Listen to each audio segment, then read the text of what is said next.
picture yourself 12 months in the future. You're sitting alone, maybe in the quiet of your room, maybe in the glow of your phone, and you're replaying the year behind you.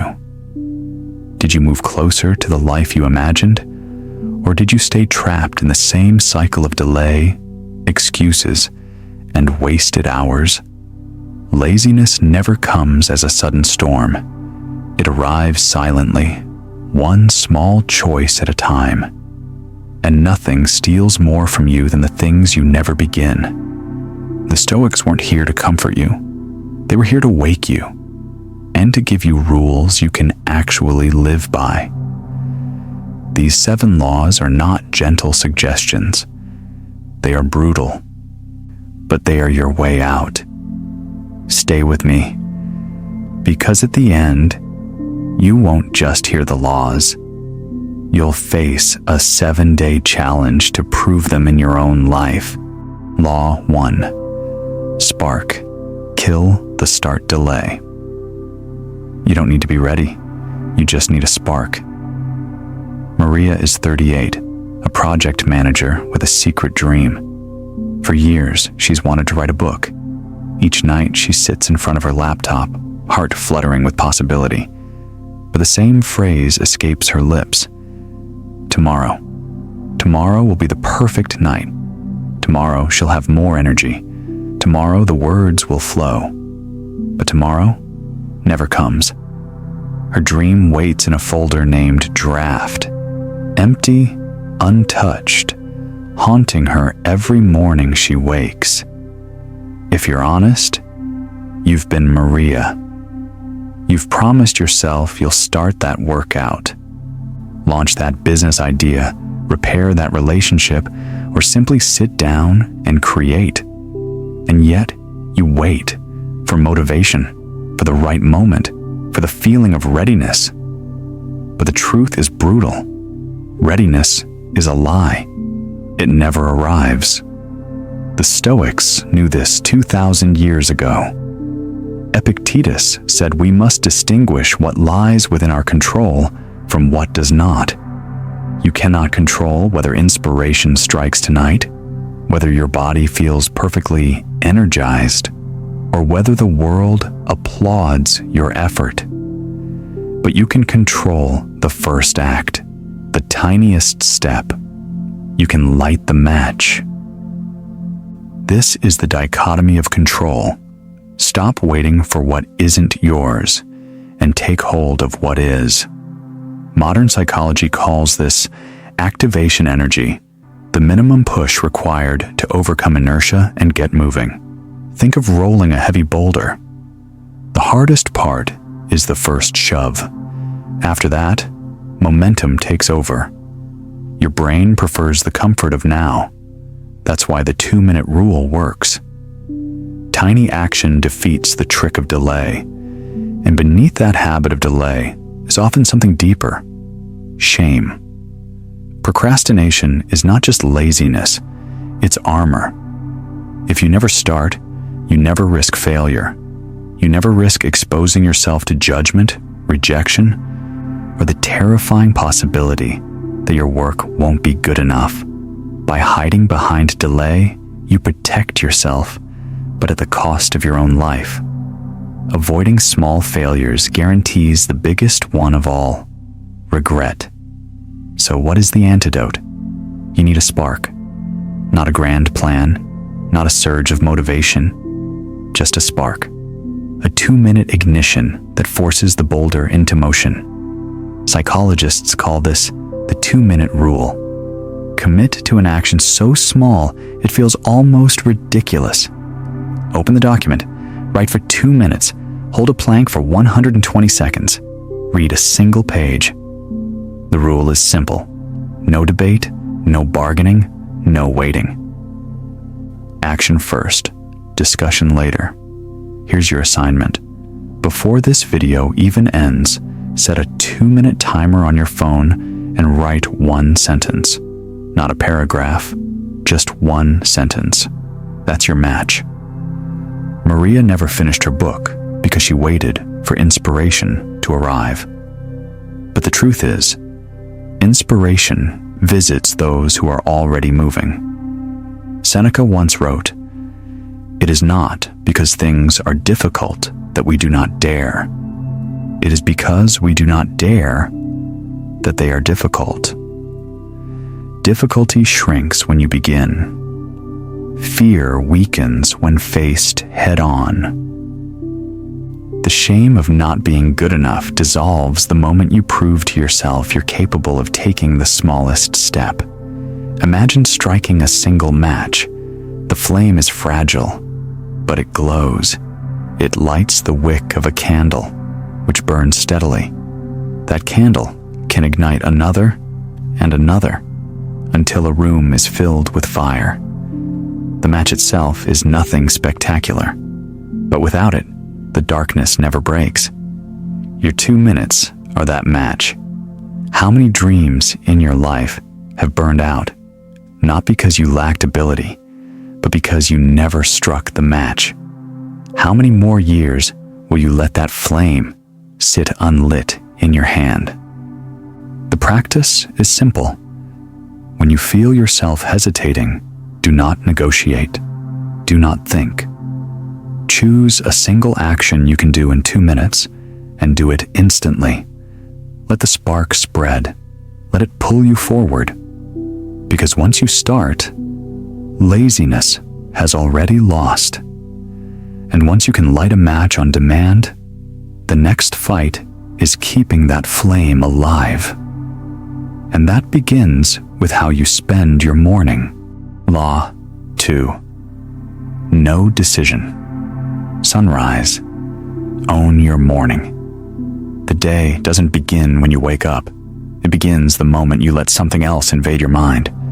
Imagine this.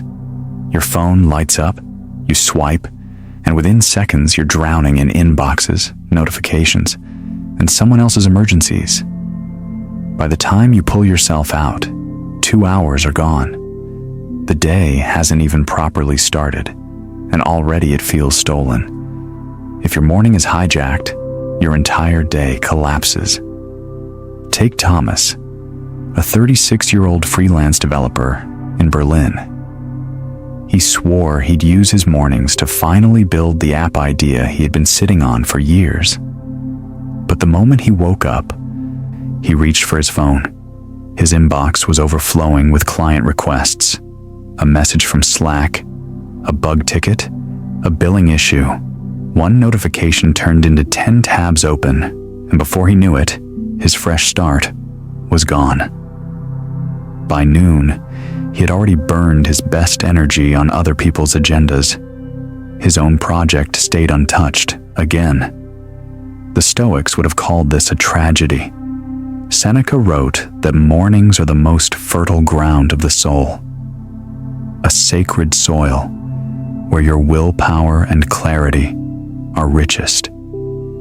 If you squander them, you spend the rest of the day trying to recover what you lost.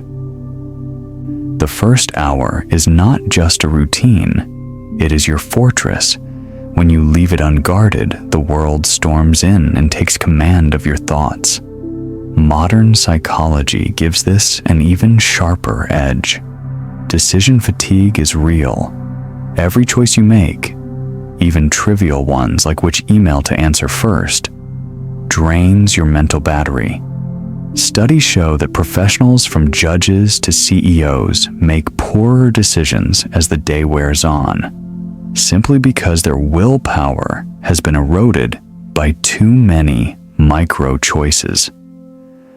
When you give away your morning to inboxes and notifications, you aren't just wasting time.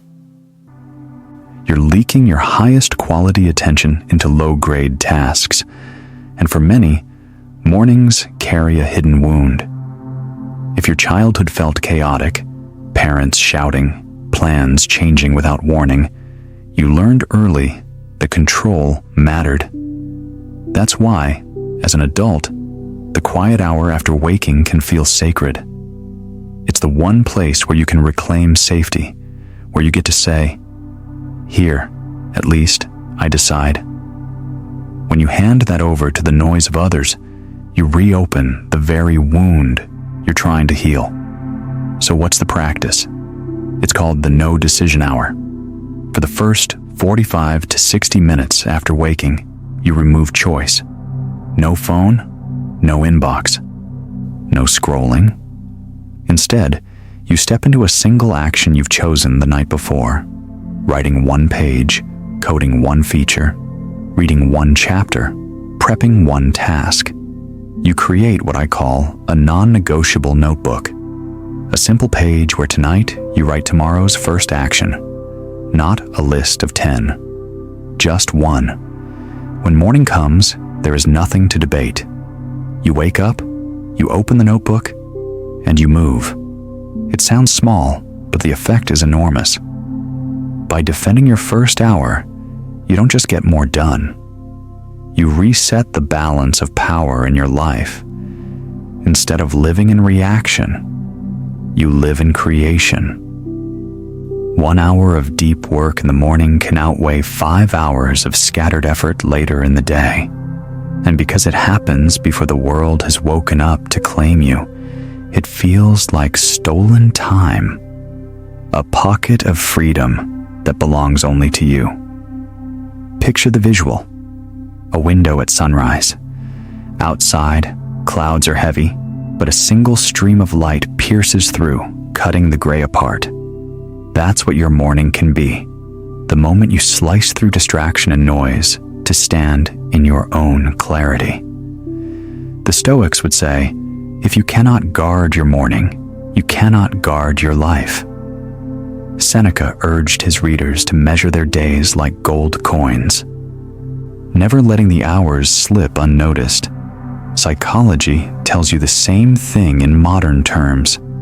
Protect your cognitive peak, or you will always be fighting from weakness. And trauma whispers the reminder that safety is built in rituals, in claiming your hour of sovereignty before the world can take it.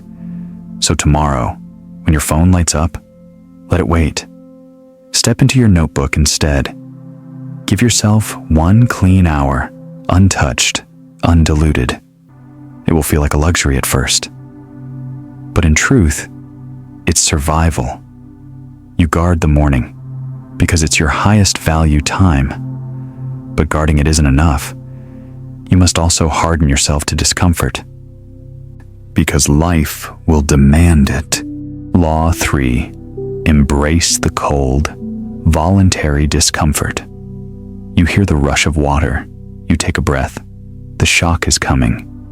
60 seconds. That's all. Can you handle 1 minute? Lena, a 34-year-old single mom, had been telling herself for weeks that she was too tired to exercise.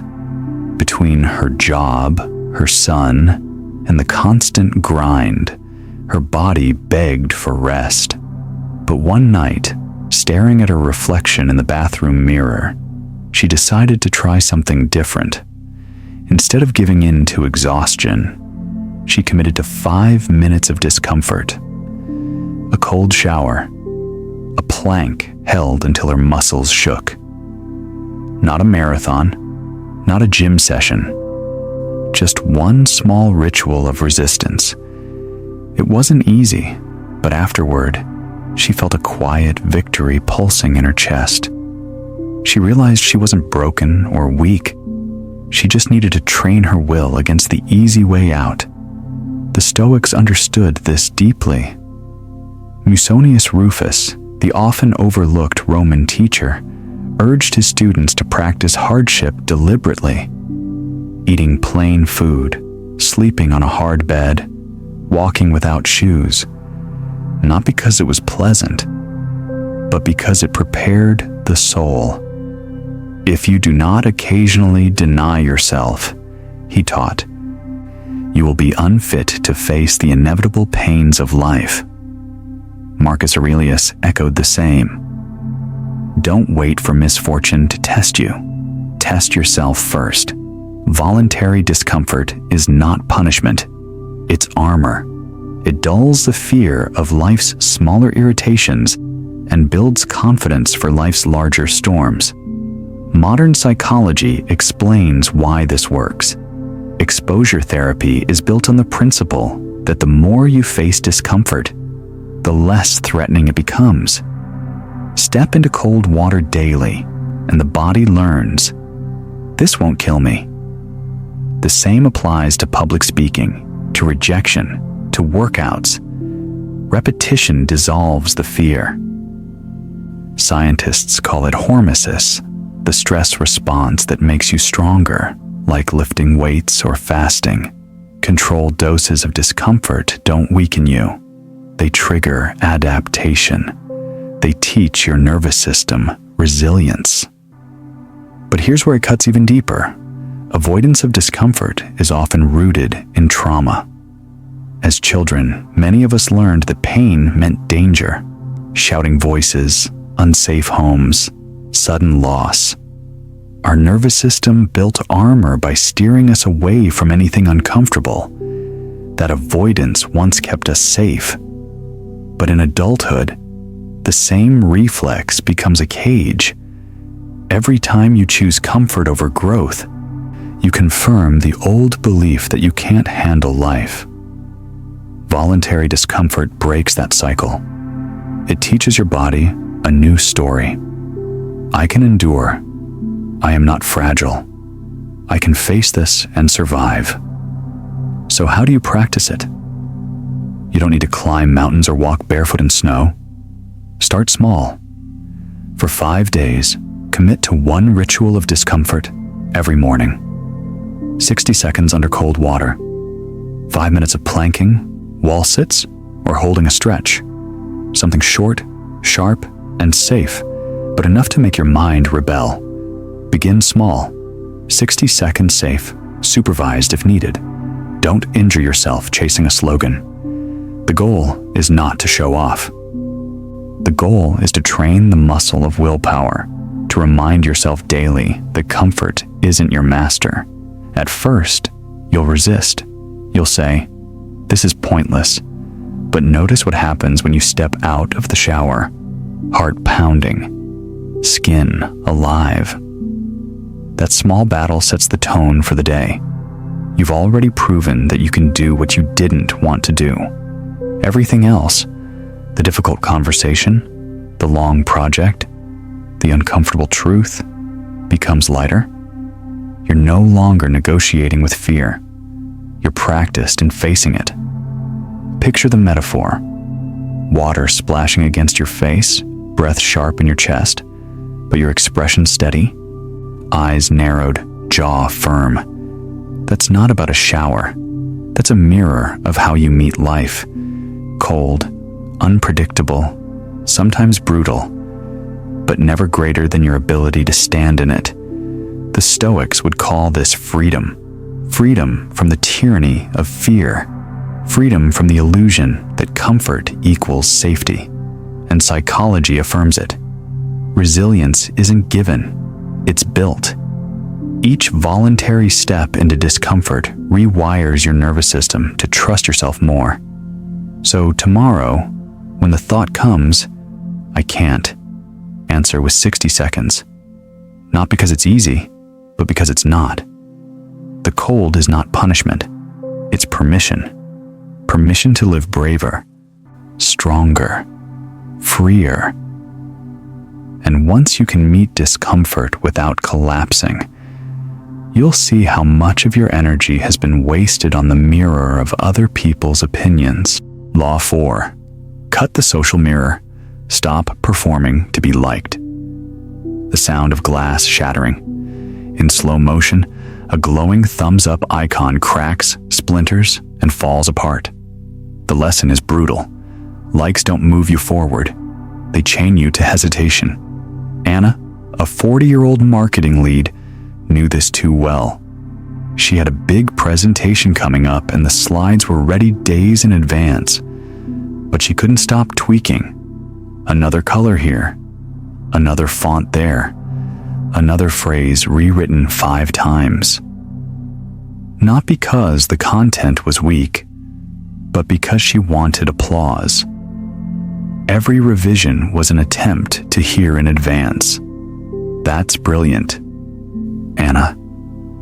In the end, She spent so much time polishing that she lost sight of the real point, delivering the message. She wasn't working for clarity. She was working for validation. And that search for approval delayed her into exhaustion. The Stoics warned about this trap. Epictetus wrote that if you base your worth on the praise of others, you hand them the keys to your freedom. Praise, he said, is outside your control. Applause can't make you virtuous, and criticism can't make you weak. What matters is whether your action aligns with reason, with integrity. Marcus Aurelius reminded himself daily, ambition means tying your well-being to what others say or do. Sanity means tying it to your own actions. The social mirror, that constant hunger to be liked, is not a guide. It's a prison. Modern psychology gives the mechanism a name: social comparison. You measure yourself against others, and suddenly your work isn't about progress, but about perfection. Instead of shipping your project, you polish endlessly. Instead of speaking your truth, you rehearse until the spark is gone. Psychologists call this paralysis by perfection, the endless loop of over-preparing because you fear judgment. It feels productive, but it's actually avoidance dressed in respectable clothes. And beneath that avoidance often lies trauma. Many of us grew up in environments where love or safety was conditional. You're good only if you get the grade, the smile, the gold star. Over time, your nervous system learned that imperfection was dangerous. So as an adult, you chase perfection compulsively, convinced that being flawless will keep you safe. But that safety is an illusion. The applause never lasts. The fear never goes away, unless you break the pattern. That's why the Stoic practice of indifference to praise and blame matters. You cut the mirror. You remind yourself, I am not here to perform for likes. I am here to act, to do, to create, to serve. The moment you stop polishing for approval, you start moving for truth. Here's a way to test this in real life. A no preview week. For 7 days, choose one project, an email, a design, a post, a draft, and resist the urge to polish it to death. If publishing it raw feels too unsafe, then pick 3 people you trust and send it directly to them without further edits. Or, when you're ready, share it publicly in its imperfect form. The goal isn't recklessness. The goal is liberation. You learn that your worth doesn't collapse if something is not flawless. You discover that progress comes from release, not endless revision. Notice the feeling the first time you press send without overthinking. A sudden exhale, shoulders lighter, energy unblocked. That small act of release feels like fresh air after a long confinement. That is freedom, whispering through the cracks of the mirror. Picture the visual metaphor, a mirror cracked down the middle. You step forward. You don't pause to check your reflection. You walk past the shards and into daylight. That's what it feels like when you stop measuring your life through the gaze of others. The weight drops. Your steps quicken. You begin to live, not perform. The paradox is this: when you stop trying to be liked, you often become more respected. Not because you pander, but because you act with clarity. People sense authenticity. They trust those who don't bow to the mirror. But even if no one notices, even if no one claps, you still win, because you've broken free of the trap. So the next time you catch yourself tweaking the slide, rewriting the email, rehearsing the line, ask, am I serving the work or serving the mirror? And then, dare to press send. Dare to publish. Dare to be imperfect. The applause may or may not come, but the freedom, that's yours instantly. Breaking out of the mirror frees you from performance, but it also exposes you to failure. That's why we must rehearse failure in the mind next. Law 5. Premeditate the pain. Plan the worst. A pause. Half a second of silence. Then the words drop like a hammer. You fear the worst, so imagine it. Michael, 42, had been unemployed for 8 months. Every day he opened the job portal. Every day he saw a posting he was qualified for. And every day he hesitated. His mouse hovered over apply, but he couldn't click. Why? The fear of rejection. He told himself, I'll update my resume tomorrow. I'll fix my cover letter next week. But deep down, the truth was simpler and sharper. He couldn't face another no. Rejection had become more than an obstacle. It had become a monster. And monsters grow when you keep them in the dark. The Stoics knew this. Marcus Aurelius practiced a discipline called premeditatio malorum, the premeditation of evils. Instead of avoiding the worst-case scenario, he wrote it down, looked at it, rehearsed it in his mind.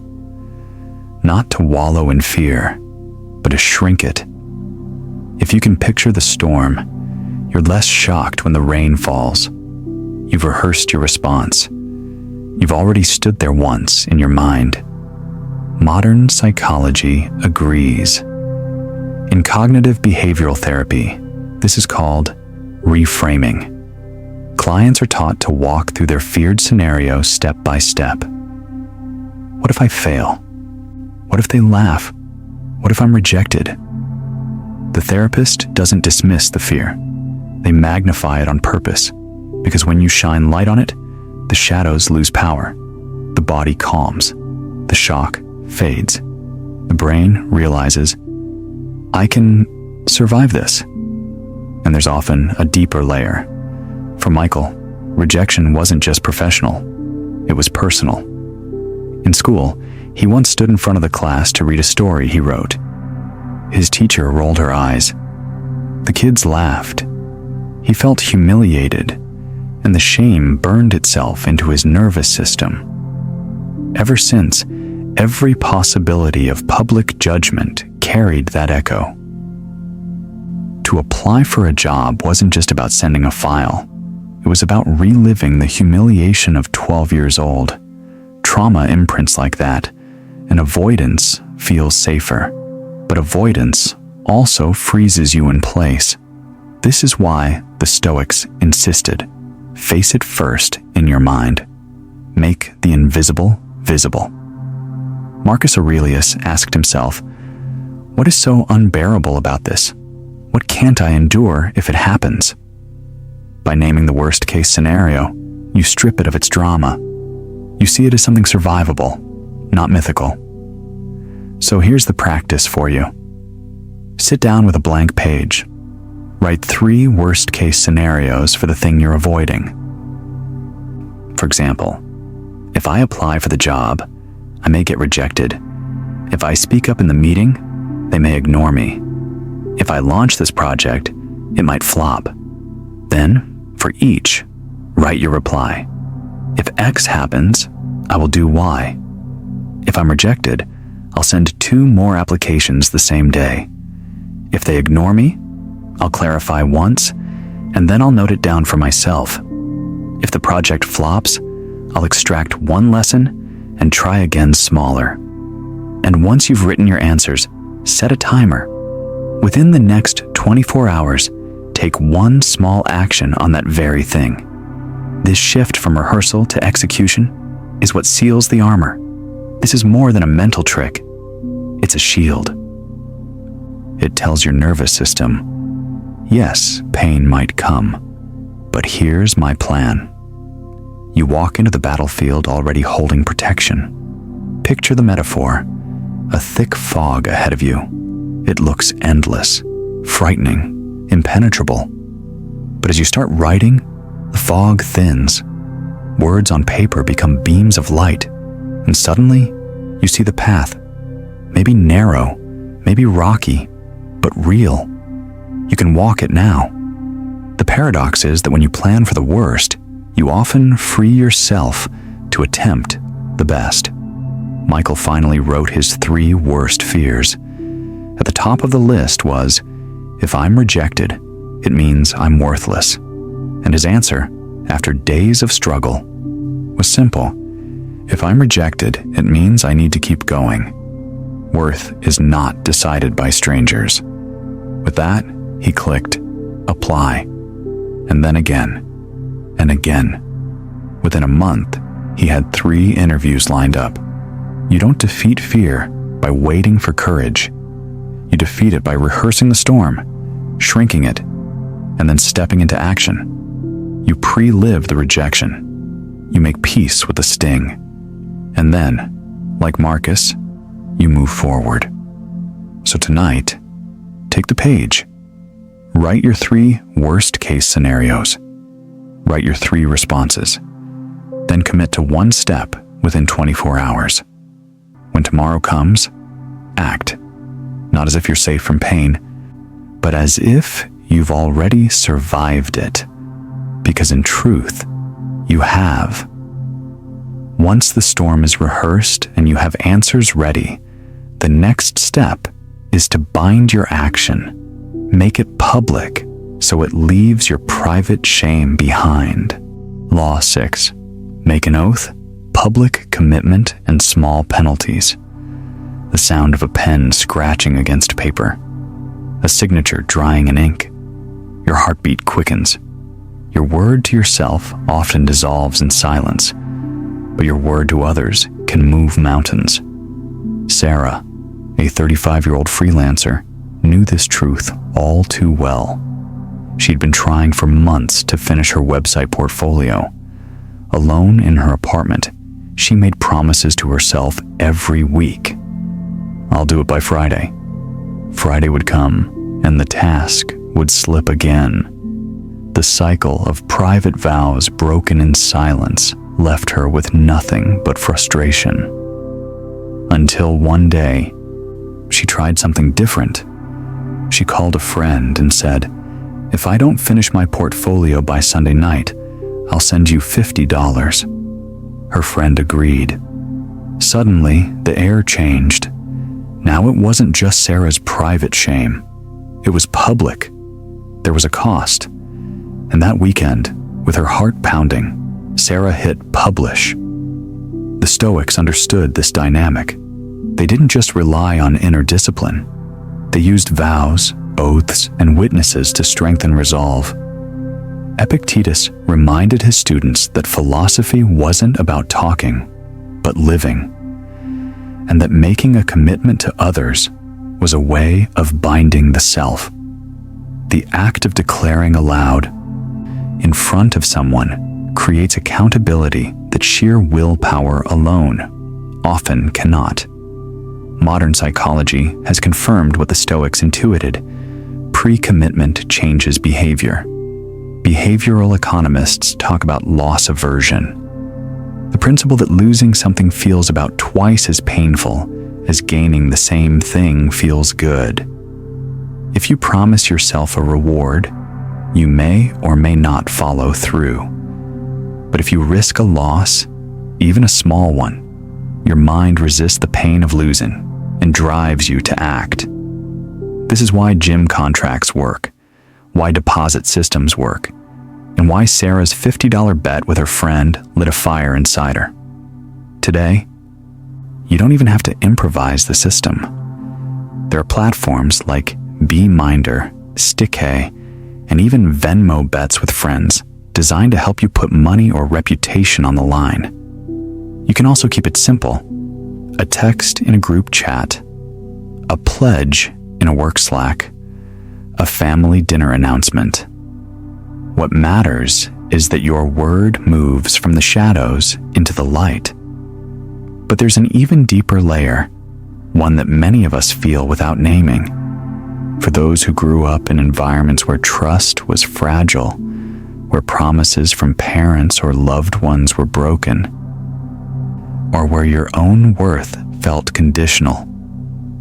The fear of breaking your word to others carries more weight than breaking it to yourself. Deep in your nervous system, there's a memory. If I disappoint someone I care about, it could cost me love, safety, belonging.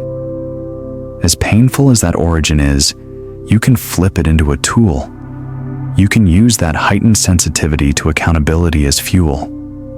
You stop letting it paralyze you, and instead you structure it. You make small, intentional vows with manageable stakes. You don't let the fear of disappointing lock you in avoidance. You harness it to step forward. So here's your practice. Choose one pledge. Keep it small. Keep it concrete. Write it down, or better yet, say it aloud.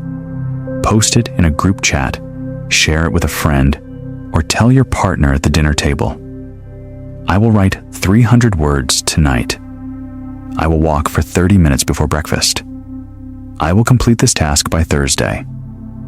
Then attach a penalty. Not catastrophic, but enough to sting. If I don't, I'll donate $20 to a cause I don't like. If I don't, I'll buy coffee for the office. The point is not cruelty. The point is to leverage the brain's wiring, to give yourself something real to lose.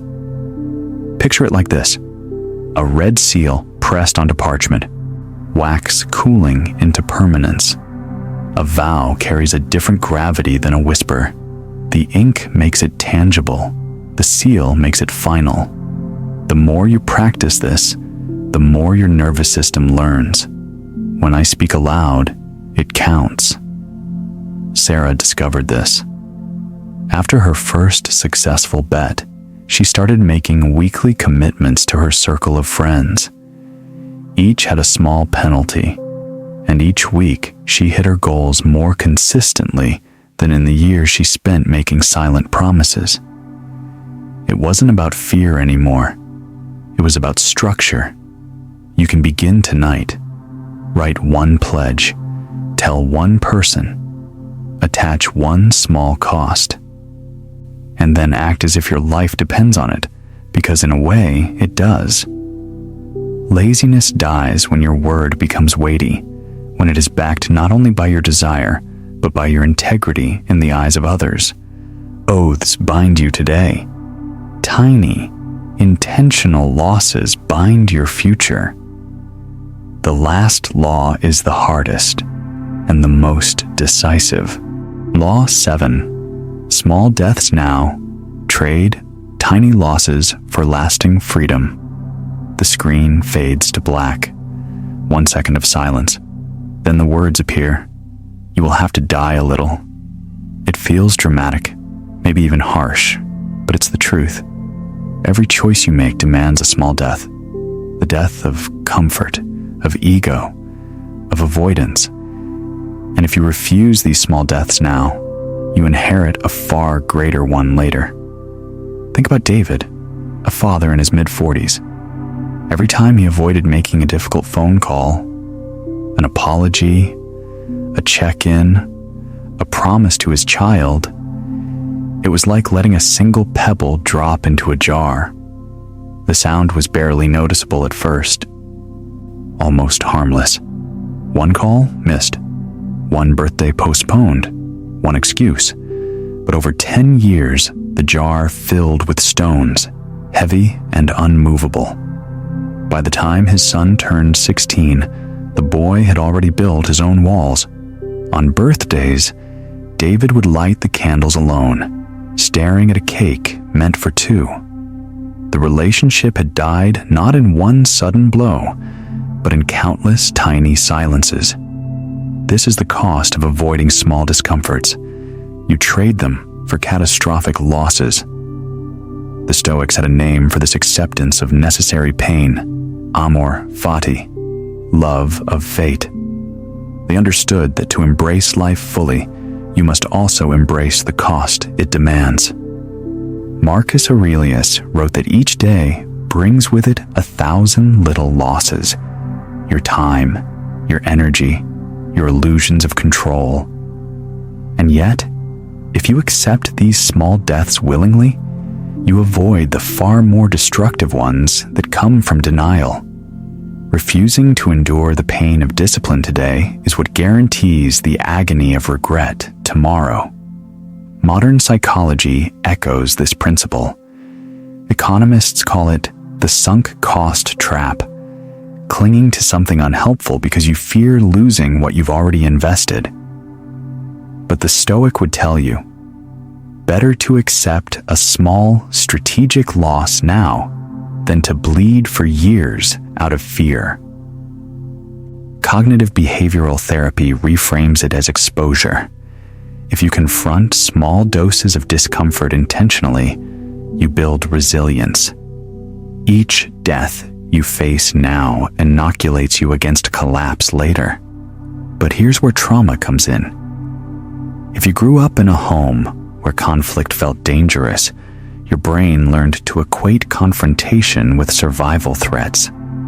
Avoiding tough conversations, declining opportunities, staying silent. All of this became a strategy to stay safe. In the moment, it worked. But as an adult, the same reflex backfires. Every avoided conversation, every procrastinated task, every swallowed word turns into a new stone in the jar. The protective reflex becomes a prison. The way out isn't to leap into massive loss, but to practice tiny sacrifices deliberately, small deaths, on your own terms, a minute of discomfort, now that prevents years of decay. That's why I want you to try the 7-day Small Deaths Challenge. For 1 week, each day, give up one small comfort and replace it with 30-60 minutes of active, meaningful work, and keep a brief journal entry about what you noticed. For example, Day 1. Skip scrolling at night. Use that time to draft the email you've delayed. Day 2. Pass on dessert. Channel the discipline into finishing your workout. Day 3. Make the call you dread and note how the anxiety eased once it was done. If the conversation feels unsafe or tied to deep trauma, choose a smaller, safer discomfort instead. This is practice, not punishment. Day 4. Refuse the snooze button and write 1 page of your project instead. Day 5. Turn off the TV and read 10 pages of a book that stretches you. Day 6. Hold silence in an argument and feel the strength of choosing calm over ego. Day 7. Give up one purchase you don't need and redirect that money to savings or a cause that matters. Each small death clears space for something alive, resilient, and lasting. Imagine it like an hourglass. Zoom in on 1 grain of sand dropping. It looks trivial, but as the camera pans out, you see the whole future split into 2 screens. On one side, a life weighed down by years of avoidance. On the other, a life freed by tiny sacrifices that built momentum, courage, and trust. The question is not whether you will die small deaths. The question is whether you will choose them deliberately or let them accumulate until they break you. Choose the grain of sand now. Choose the little deaths. Because every small sacrifice today is a down payment on freedom tomorrow. The screen divides. On the left, you see yourself unchanged. The clutter on your desk grows into piles.